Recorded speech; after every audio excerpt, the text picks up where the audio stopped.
Class. कैसे हैं आप सभी लोग? बैठिए, sit down. Thank you sir.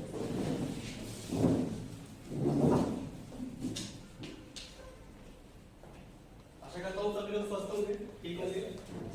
तो जैसा अभी हमारा टॉपिक चल रहा था पिछली क्लास में, हमने जाना था कि किस तरह से हम ब्लूम टैक्सोनॉमी हमारा चल रहा था टॉपिक, उसको ही आज हमारा जो कंटिन्यू था उसमें हमने सिर्फ इंट्रोड्यूस किया था कि किस तरह से हम ब्लूम टैक्सोनॉमी क्यों पढ़े, किस तरह से हम उसको जाने समझे।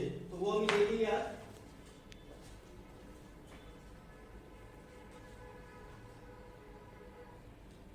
तो सब्जेक्ट लिख लेते हैं।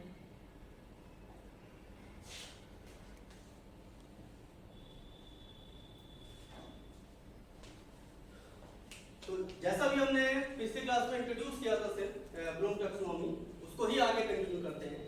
तो ब्लूम टैक्सोनॉमी की अगर बात करें कि ब्लूम टैक्सोनॉमी क्या है, किस तरह से हम उसको समझे जाने, आज हम विस्तार से पढ़ने वाले हैं। और अगर हम ये कहें अपने आम शिक्षा में या अपने जीवन में इस तरह से कहें कि सिंपल शब्दों में अगर कहें कि हमारे लिए शिक्षा इतनी ज्यादा जरूरी है और उसी शिक्षा को किस तरह से हम प्राप्त करें, उसमें ब्लूम जी ने बताया है कि किस तरह से हम आसानी से शिक्षा प्राप्त कर सकते हैं, और वही आज हम जानने वाले हैं सब तरह से। तो आज का जो हमारा टॉपिक रहेगा वो है ब्लूम टैक्सोनॉमी। तो इसमें समझते हैं विस्तार से ये क्या कहना चाह रहा है और इसके अंदर किस तरह से हम कह सकते हैं सारी चीजें, ठीक है। तो ब्लूम टैक्सोनॉमी जैसा आप टॉपिक देख रहे हैं सामने, सभी लोग ध्यान से देखिए और जो भी आपको इंपॉर्टेंट पॉइंट लगे उसे शामिल भी करते रहे साथ साथ सभी लोग, ठीक है। तो सबसे पहले हम ये जानते हैं कि जो ब्लूम टैक्सोनॉमी है ये है क्या। अब जैसा आप नाम देख रहे हैं इसके अंदर, तो जैसे नाम आया देखिए यहाँ पर ब्लूम, तो ये जो ब्लूम शब्द आया देखिए, पहले यहाँ पर इंट्रोड्यूस करते हैं ये है क्या साइज, ये जो टॉपिक है हमारा वो क्या है उसको समझने का प्रयास करते हैं। तो ब्लूम जो आप देख रहे हैं ये एक साइकोलॉजिस्ट जी का नाम है, साइकोलॉजिस्ट उनका नेम है। और जो हमने दूसरा शब्द देखा है यहाँ पर क्या है, टैक्सोनॉमी। और टैक्सोनॉमी क्या है, अगर हम इसको समझें तो टैक्सोनॉमी एक क्लासिफिकेशन है।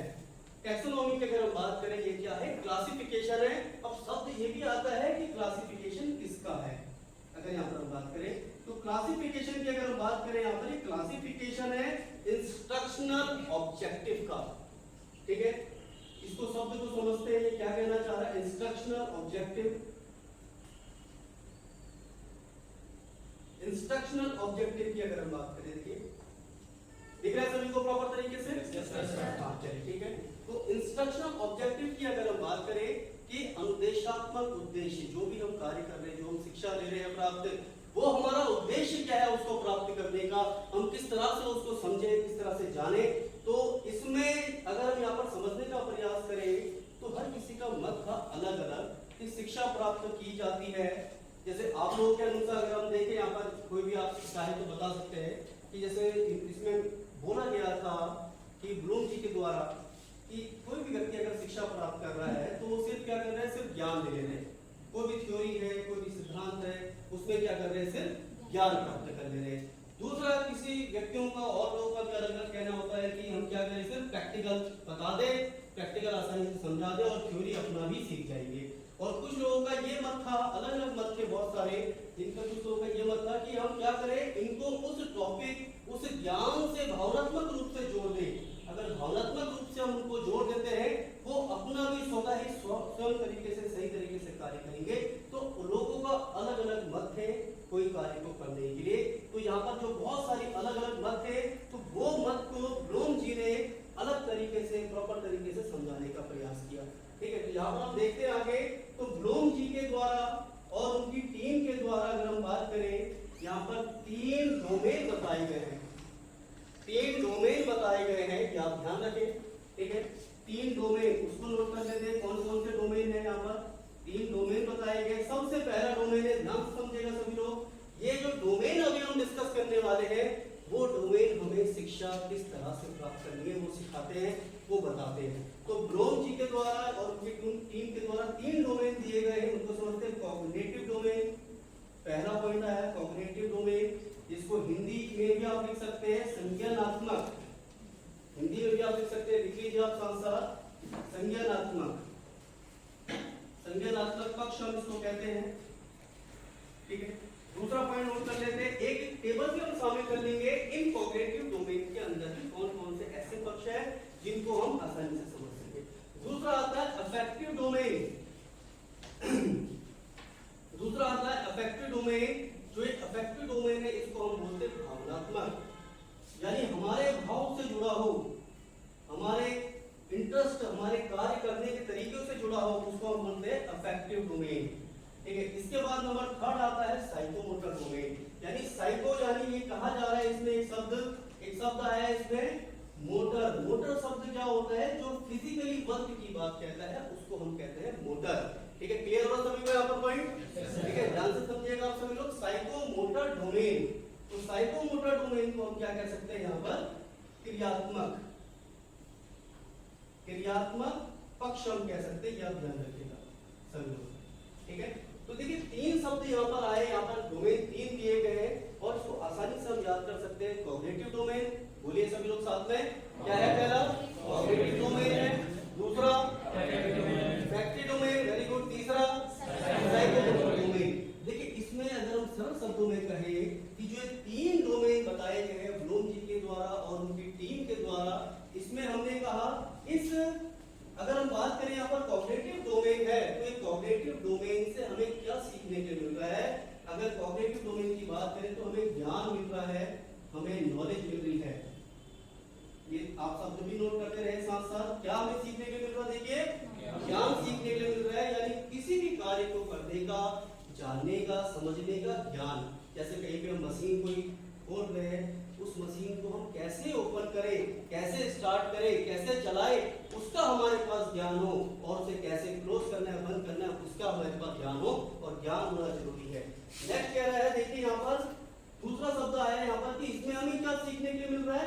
इसमें हमारा व्यवहार, जब भी हमारे पास कोई ज्ञान आता है, कोई समझ आती है, तो हमारे व्यवहार में परिवर्तन होता है, हमारा बिहेवियर परिवर्तन होता है, और जहां जहां बिहेवियर परिवर्तन हो रहा है, हमारे बोलने का, चलने का, सारी चीज हम कहे तो उनमें अंतर आ रहा है, तो कहा भी जाता है, आप हमारे आसपास के लोग भी कहते हैं आप में बहुत चेंजेस आ गए हैं, पहले जिसको इंग्लिश नहीं आ रही वो इंग्लिश बोल रहे, हिंदी अच्छे से नहीं आ रही हिंदी बोल रहे, यानी हमारे व्यवहार में परिवर्तन आ रहा है। तो इफेक्टिव डोमेन ये सिखाता है कि हमारे व्यवहार में कैसे परिवर्तन हो।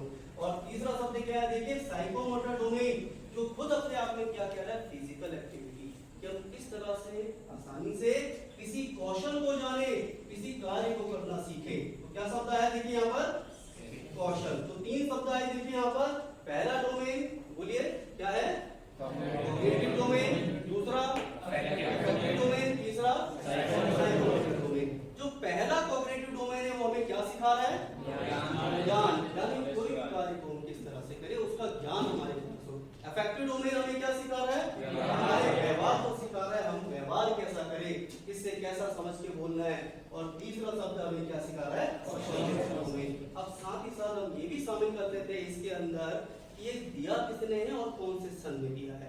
ठीक है, तो शामिल करके देखिए साथ ही साथ इसमें जो कॉग्निटिव डोमेन है ये 1956 में बताया गया है, और इसके द्वारा ब्लूम जी के द्वारा बताया गया। ध्यान रखिएगा, ब्लूम जी का पूरा नाम है बेंजामिन सैमुअल ब्लूम। मैं शामिल भी कर दे रहा हूँ अभी, जिनका जन्म 21 सितंबर 1913 में अमेरिका के अंदर हुआ था, लैंसफोर्ड में।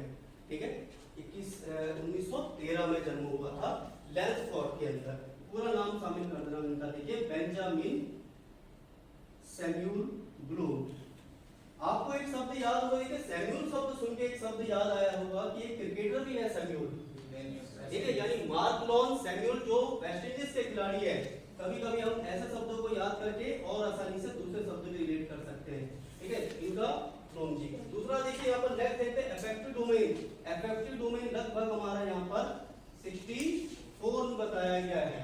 ठीक है, आप ध्यान रखें, इसने बताया गया 64 में बात करते हैं। एक नाम है यहाँ पर देखिए डेविड क्रेथवाल। ठीक है, डेविड क्रेथवाल जी ने बताया है।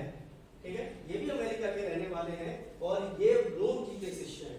ठीक है, उसके बाद हम देखते हैं कौशल, स्किल की बात करते हैं। यहाँ पर देखिए स्किल में समझते हैं यहाँ पर, और ये स्किल हर व्यक्ति के अंदर होना चाहिए। अगर हम स्किल की बात करें, आप जैसे आप लोग स्किल सीख रहे हैं, प्रयास कर रहे हैं सीखने का प्रॉपर, अपने अंदर कुछ ना कुछ अनुभव प्राप्त कर रहे हैं, कुछ हमारे अंदर ऐसा कौशल आ जाए हम उसको प्राप्त करने का प्रयास कर रहे हैं। तो ये भी यहाँ पर देखिए अलग अलग लोगों के द्वारा बताया गया है। 1969 में बताया गया है, सिम्पसन जी के द्वारा अलग अलग चीज में शामिल की गई है, ठीक है, और भी बहुत सारे डेव जी के द्वारा भी शामिल हुआ है। पहले अभी हमारे जो किताब में दिया है अकॉर्डिंग उसके अनुसार सिंपल सब सरल शब्दों में हम प्रयास करते जाने का, ठीक है। तो 3 डोमेन हुए, किसने बताए क्या बताए वो हमने जाने। अब हम समझते देखिए, जैसे यहाँ पर आपने कहा ये 3 शब्द है, डोमेन, कॉग्निटिव डोमेन। अब कहीं ना कहीं तो ज्ञान कैसे प्राप्त किया जाए वो तो हमें समझना है। आखिर किया कैसे जाए प्राप्त आसानी से, तो वो हम समझते हैं, वो हम जानते हैं, वो हम देखते हैं। तो सबसे पहला शब्द क्या आ रहा है देखिए, कॉग्निटिव डोमेन। हम यहाँ पर स्मार्ट बोर्ड के द्वारा भी देख लेते हैं किस तरह से यहाँ पर शामिल किया जा रहा है। तो देखते हैं यहाँ पर जो डोमेन है इनका उनको समझ लेते हैं। दिख रहा है सबको? देखिए सामने। तो अभी जैसे मैंने आपको बताया 1956 में, इधर साइड की ओर आप ध्यान रखिएगा, बहुत समझिएगा। कॉग्निटिव डोमेन, आप सबसे पहला शब्द क्या आ रहा है देखिए यहाँ पर, नॉलेज। यानी देखिए हमें क्या होना चाहिए, कोई कार्य करने का ज्ञान होना चाहिए, नॉलेज होना चाहिए। उसके बाद क्या कहना देखिए, कॉम्प्रिहेंशन। कॉम्प्रिहेंशन को हम बोलते हैं समझ। अभी मैं क्लियर करूंगा आगे सभी को, समझ, हमें कार्य का समझ हो, हम उसको समझते हुए कार्य करें, ज्ञान हुआ और उस कार्य को हम कैसे समझते हुए कार्य करें। फिर क्या कहना देखिए, अप्लाई, एप्लीकेशन। किसी कार्य को हम क्या करें, एप्लीकेशन करें। पहले हमने ज्ञान लिया, उसको समझा, फिर अप्लाई कैसे किया जाएगा, उसको किया कैसे जाएगा वो हम समझ रहे हैं, और फिर उसका विश्लेषण करना। नंबर 3 पॉइंट क्या कहना देखिए, एनालिसिस। ये चीज आप ध्यान रखें। और यहाँ पर नंबर 5 पॉइंट क्या कहना देखिए, सिंथेसिस। किसी कार्य को जब हम एनालाइज कर लेते हैं और उसके बाद संश्लेषण करने की बात कर रहा है, उसको समझते हुए हम उस कार्य को और आसानी से करें। और लास्ट में जो हमारा कार्य हो रहा है तो मूल्यांकन करना भी जरूरी है। अगर उस काम का मूल्यांकन नहीं करेंगे तो हमें सही तरीके से कार्य समझ में नहीं आएगा, उसमें सही हुआ या गलत हुआ वो हम ध्यान रखें। और ये जो 1956 में आया था, ये परिवर्तन हुआ फिर 2001 में, ठीक है। किसने परिवर्तन किया वो भी नाम लिख लीजिए आप लोग इसमें, डेविड क्रेथवाल जी और लेविन एंडरसन जी ने ये चेंज किया। रिपोर्ट में भी शामिल कर रहा हूं इसको, ठीक है। क्या चेंज हुआ देखिए यहाँ पर, नॉलेज से रिमेंबर हुआ, कॉम्प्रिहेंशन से अंडरस्टूड हुआ, एप्लीकेशन से अप्लाई हुआ, एनालिसिस से एनालाइज हुआ, याद ध्यान रखें। और सिंथेसिस शब्द चेंज हुआ, क्रिएट। इसमें चेंज हुआ, क्रिएट में चेंज हुआ। क्रिएट करना है, कुछ नया करने की बात कह रहे हैं। और इवैल्यूएशन, इवैल्यूएट। देखिए इसको समझते हैं, बोर्ड के माध्यम से समझते हैं ये क्या कहना चाह रहे हैं यहाँ पर देखिए कि किस तरह से हम इसको करते हैं। तो जैसा आपने एक शब्द मैंने आपको बोला देखिए यहाँ पर, इसमें एक शब्द आपको मैंने क्या बोला देखिए कि जो सिंथेसिस है, जो सिंथेसिस है उसको हम क्या कर रहे हैं यहाँ पर, क्रिएट में चेंज हुआ है।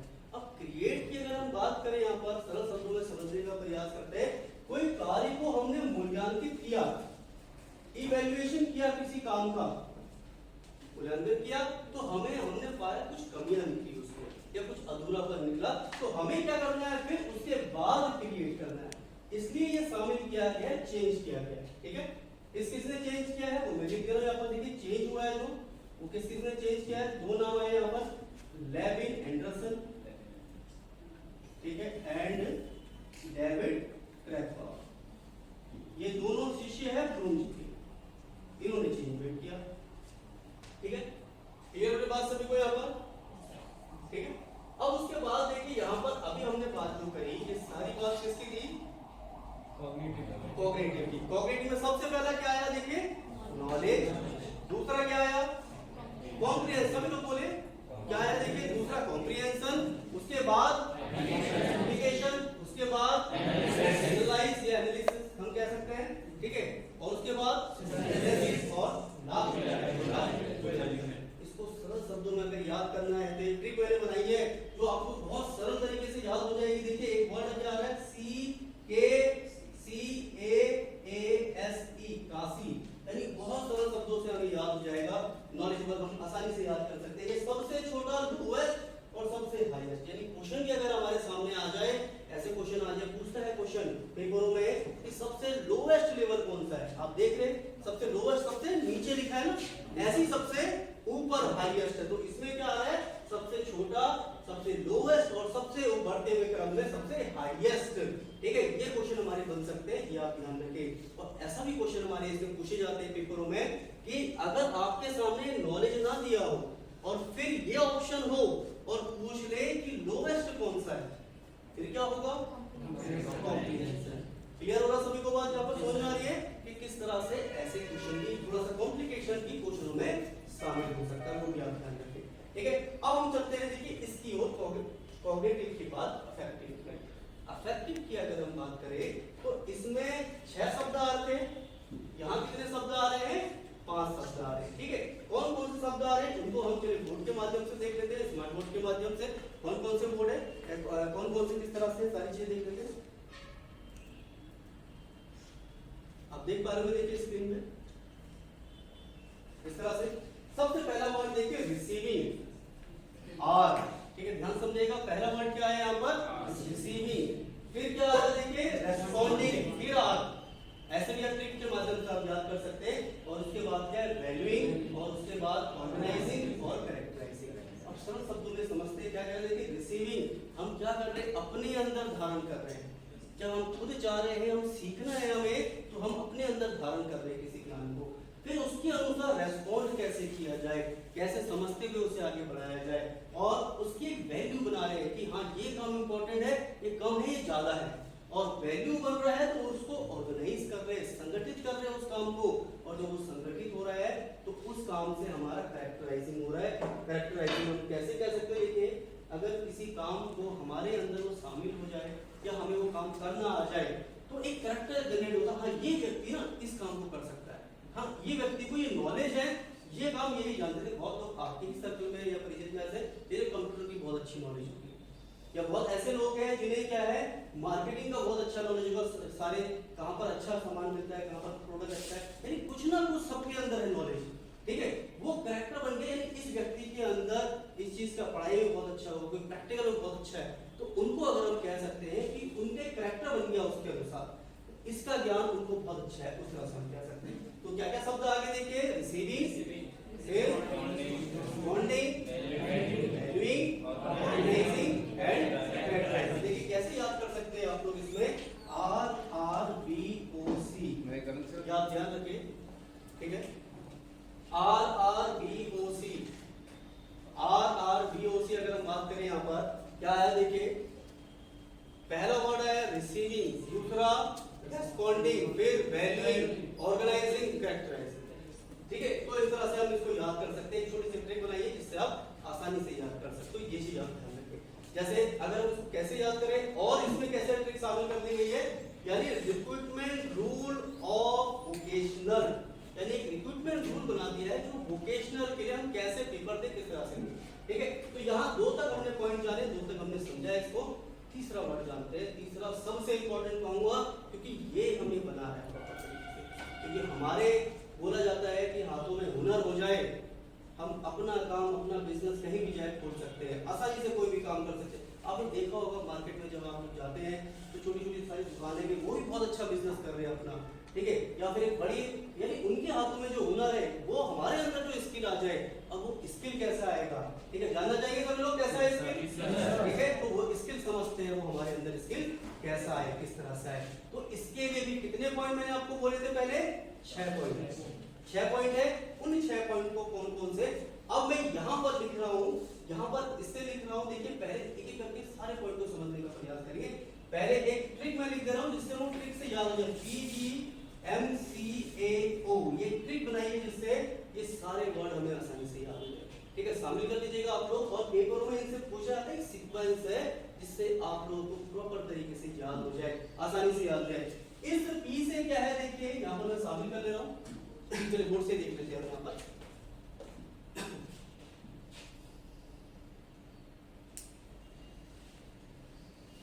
एक शब्द और शामिल है, देखिए इसके अंदर सेट, एक वर्ड और मिलेगा आपको सेट, और इसमें भी एस आप लगा सकते हैं। सबसे पहला वर्ड आप देख रहे होंगे इसके अंदर परसेप्शन। पहला वर्ड क्या आएगा, देखिए परसेप्शन, अनुभूति, उस अनुभूति को अपने अंदर सेट करना है। एक और पॉइंट, 7 पॉइंट हो रहे हैं इसमें, वो वहां पर भी शामिल कर लीजिएगा, ठीक है। सेट, फिर क्या होता है कि गाइडेड रेस्पॉन्स, किसी काम को करने का, हर काम को करने का एक तरीका होता है, उस तरीके से ही हम उस काम को कर सकते हैं, गाइडेड रेस्पॉन्स। और जब गाइडेड यानी चलने की बात कही तो उसका एक प्रिंसिपल होता है काम करने का, मैकेनिज्म। और मैकेनिज्म के बाद क्या करेंगे कि complex overt response. Complex overt response की अगर हम बात करें, यहाँ पर क्या कहना चाह रहा है कि कोई काम करते करते हमें उसमें परेशानी आ रही है, जटिलता हो रही है, तो वो काम अगर हम बात करें तो उसमें क्या होना चाहिए, उस काम से हम कैसे बाहर उभरे, किस तरह से करें वो चीज। और एडेप्टेशन, नंबर 6 पॉइंट क्या है इसमें, एडेप्टेशन, यानी हम इसको कैसे समझ सकते हैं एडेप्टेशन को, कोई काम को जब हम अपने अंदर अडॉप्ट कर ले रहे, अपने अंदर शामिल कर ले रहे, उसके बाद लास्ट आ रहा है ओरिजिनेशन। ओरिजिनेशन ये कहता है कि हमारे अंदर वो कार्य केंद्र बन गया है, वो काम क्या बन गया है, केंद्र हो गया है उस काम का, उसको इस तरह से कह सकते हैं। तो ये थोड़ा सा पोर्शन शामिल कर लीजिए सभी लोग, इसमें एस वर्ड भी आप शामिल कर सकते हैं कहीं कहीं भी आपको, मगर अकॉर्डिंग टू निम्मी, जो हमारी ट्रेनिंग मेथोडोलॉजी सब्जेक्ट की निम्मी की बुक है, उसमें 6 शब्द लिखे हैं जो मैंने अभी पहले शामिल किए थे। अगर नेट पे हम देखते कुछ और अलग अलग भी हमको मिलेंगे, तो अगर निम्मी के अकॉर्डिंग हमें कितने मिल रहे हैं, 6 वर्ड जो मैंने आपको पहले ही यहाँ पर शामिल किए, उसके अनुसार भी आप पढ़िए। मतलब जानना में बहुत कुछ है, अगर हमारी बुक क्या कह रही है वो भी हमें समझना है, वो भी जानना है, ठीक है। तो ये पी परसेप्शन पहला, फिर सेट, फिर गाइडेड रेस्पॉन्स, फिर मैकेनिज्म, उसके बाद कॉम्प्लेक्स ओवर्ट रेस्पॉन्स, उसके बाद एडेप्टेशन, उसके बाद ओरिजिनेशन। यानी ओरिजिन हम कहते हैं ना कि हम ओरिजिन में है, सेंटर में है, यानी 0 हम ओरिजिन में जब आते हैं उसकी बात हम करें, यानी हमारे अंदर वो काम क्या हो गया है, ओरिजिनेट हो गया है। अब हमारे अंदर ऐसा शामिल हो गया है वो कौशल, जैसे आपने बहुत जगहों पे कंपनियों में काम किया होगा उस तरह से, या बहुत लोग करते हैं, यानी वो व्यक्ति वही परफेक्ट काम कर पाते हैं। या बाजारों में हम देखते हैं कितना बारीकी से वो काम करते हैं, कोई सुनार है, कोई वेल्डर है, कोई प्लम्बर है, उनका काम अच्छा माना जाता है। वो इसलिए माना जा रहा है क्योंकि उनके अंदर वो कौशल आ चुका है, ठीक है। तो कौन कौन से शब्द अभी हमने देखे, सबसे पहला कॉग्निटिव डोमेन, फिर ठीक है। आप में से कोई बताए कि ब्लूम टैक्सोनॉमी किसने दी, आप बताइए नीरज। ब्लूम जी ने दी। कौन से सन में अगर हम कह रहे हैं शुरुआत हुई है, हाँ ठीक, वेरी गुड। नितिन आप बताए इसमें कौन कौन से डोमेन है, कॉग्निटिव डोमेन, वेरी गुड, और अफेक्टिव डोमेन, और एक साइकोमोटर, ठीक है, एक साइकोमोटर, ठीक है। मोना आप बताए जो कॉग्निटिव डोमेन है इसमें कितने लेवल है, कितने लेवल इसमें आप देख रहे हैं, मोना आप बताए कितने डोमेन है इसमें, कितने, जो कॉग्निटिव डोमेन है इसमें कितने लेवल है, देखिए एक बार कितने लेवल है इसके अंदर, जो हमने जाने थे 1 2 3 4 5 6 है। कितने डोमेन है, 6। सभी लोग समझ लीजिए दोबारा से, बैठिए। कितने डोमेन है, 6। आशीष कुशवाहा आप बताएं जो अफेक्टिव डोमेन है इसमें कितने लेवल है, इसमें 5 लेवल है, ठीक है, बैठिए, वेरी गुड। अनिकेत आप बताएं कौन कौन से लेवल है इसमें, receiving, responding, valuing, organising, characterising, very good, ठीक है। लास्ट जो हमारा देखिए यहाँ पर साइकोमोटर डोमेन है, आप बताएं अरुण, साइकोमोटर डोमेन है ये क्या है, ये सब क्रियात्मक जो हमारे स्किल को बताता है, जो हमारे स्किल को बताता है, वेरी गुड, ठीक है। देखिए इतने सारे डोमेन हमने जाने, इतने सारे डिटेल हमने जाने, इसको और किसी भी ट्रेनिंग का इसके अंदर कोई क्वेश्चन अभी कोई पॉइंट समझ में नहीं आया तो बताएं, क्लियर है सभी को, ठीक है। तो सबसे पहले अभी हमने क्या जाना है, सबसे पहले आज हमने जो इसके अंदर जाना है कि ब्लूम टैक्सोनॉमी क्या होता है। हाँ आपका क्वेश्चन बताएं, टैक्सोनॉमी का शाब्दिक अर्थ, देखिए मीनिंगफुल अर्थ क्या है, ये आप कहना चाहते हैं मीनिंगफुल अर्थ क्या है, इसको हम क्या कह सकते हैं, क्लासिफिकेशन यानी वर्गीकरण। एक सरल शब्दों में हम इसको कैसे कह सकते हैं, अगर मार्केट में कोई सामान हम लेने जा रहे हैं, एक सिंपल एग्जांपल देते हैं, शूज हम लेने गए तो मार्केट में जैसे ही हम गए तो हमने कहा भाई एक शूज दे दो, दुकानदार का सवाल हमसे क्या होगा, कौन सा शूज लेना है, कितने नंबर का शूज लेना है होगा। आपने कह दिया भाई मुझे फॉर्मल शूज बोला है, नेक्स्ट अंबानी में मुझे इंस्टीट्यूट में जाना है, प्रॉपर ड्रेसअप होना चाहिए, वहां पर मुझे क्या करना है, प्रॉपर शूज, फॉर्मल शूज में जाना है। अब उसका क्या होगा, कौन सा कलर वाला चाहिए, कलर आ रहा ना, ब्राउन चाहिए, ब्लैक चाहिए, फिर आपने कह दिया कि भाई ब्लैक चाहिए। अब उसका फिर और क्वेश्चन हो रहा है, विदाउट लेस हो, पॉइंटेड हो, क्या हो, आप बहुत सारे क्वेश्चन आ रहे हैं। हमने क्या किया, जब उसको पहले ही वर्गीकृत कर दिया कि मुझे 8 नंबर का pointed, without pointed, round of, ठीक है, लेस वाला शूज चाहिए, वही निकालेगा, एक आध डिजाइन इधर उधर कर सकता है। यानी हम क्या कर रहे हैं, आसानी से किसी भी कार्य को, किसी वस्तु को, किसी को वर्गीकृत कर दे रहे हैं। ऐसे हम फाइलों को वर्गीकृत करते हैं, जब मार्केट में ले जाए कोई भी सामान हम आसानी से उसको वर्गीकृत कर सकते हैं, आसानी से समझते हुए उसको ला सकते हैं। वही चीज यहाँ पर कहना चाह रहे हैं, देखिए, क्लासिफिकेशन ऑफ इंस्ट्रक्शनल ऑब्जेक्टिव, जो हमारा इंस्ट्रक्शनल है, अनुदेशात्मक उद्देश्य है, हम चाह रहे बच्चों के अंदर शिक्षा प्राप्त हो जाए, और कैसे हो, वो 3 शब्दों में बता रहे डोमेन में, कॉग्निटिव डोमेन में हो, अफेक्टिव डोमेन में हो, और साइकोमोटर डोमेन में हो। इन 3 तरह से वो आसानी से अपने अंदर ज्ञान प्राप्त कर सकता है। सबसे पहले हम क्या करें, बच्चों को सिखा दें, नॉलेज दें, उस नॉलेज को जब वो अपने अंदर शामिल करें, इंटरेस्ट आए उसको पढ़ने में, तब उसको प्रैक्टिकली रूप से और अच्छे से कार्य कर सकता है। इस रूप में हम कह सकते हैं। और किसी का कोई क्वेश्चन क्लियर है आपको, या कोई और कोई क्वेश्चन किसी का? चलिए ठीक है, तो देखिए इतने शब्द अभी हमने जाने। तो सबसे पहले हमने आज क्या देखा है इसमें,